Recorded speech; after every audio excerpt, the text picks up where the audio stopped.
ഒരു CPI മന്ത്രിയുടെ ഭാര്യയുടെ പേരിലുള്ള ഒരു സ്ഥലം.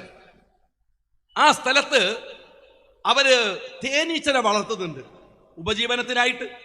ഭാര്യയുടെ പേരിലുള്ള സ്ഥലം ലീസിനെടുത്തിട്ട് ഒരു സാധു മനുഷ്യന് അവിടെ തേനീച്ചനെ വളർത്തുന്നുണ്ട്. CPM തോറ്റുപോയപ്പോ ചെയ്ത പണി കാര്യങ്ങൾ ഈ തേനീച്ചനെ മുഴുവൻ കത്തിച്ചളഞ്ഞു.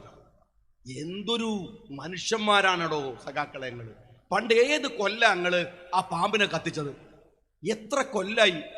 കേരളം നിങ്ങൾ എത്ര കളിയാക്കി. അത് കഴിഞ്ഞിട്ടും നിങ്ങൾക്ക് മക്കളും മക്കളൊക്കെ ഉണ്ടായി.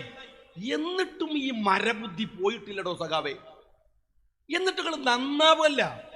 ആ പാമ്പിനെ കത്തിച്ചതിന്റെ പേരിൽ എത്ര മനുഷ്യന്മാരെ ആക്ഷേപിച്ചു. കേരള രാഷ്ട്രീയത്തിൽ എത്ര ചർച്ച വന്നു.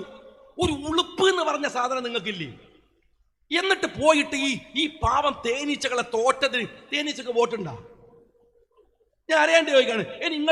നിങ്ങൾ വോട്ട് ചെയ്യാൻ പോയ സമയത്ത് തേനീച്ച കൂടളങ്ങി നിങ്ങളെ തുരത്തിയോ? ആ തേനീച്ചക്ക് ബുദ്ധി ഉണ്ടെങ്കിൽ ഇത് പണി ഒരു പണ്ടേ ചെയ്യുമായിരുന്നു. ആ സാധുക്കളെ പോയിട്ട് നിങ്ങൾ തീയിട്ടത് എന്തിനാണ്? നിങ്ങൾ നന്നാവല്ല, തോറ്റിട്ടും നന്നാവല്ല. യഥാർത്ഥത്തിൽ നിങ്ങൾക്ക് ഇപ്പൊ സംഭവിച്ചിരിക്കുന്നത് സ്ഥലകാല ജലഭ്രമം എന്ന് പറയും. എന്താ ചെയ്യേണ്ടതെന്ന് അറിയില്ല, എന്തൊക്കെയോ ചെയ്യണം.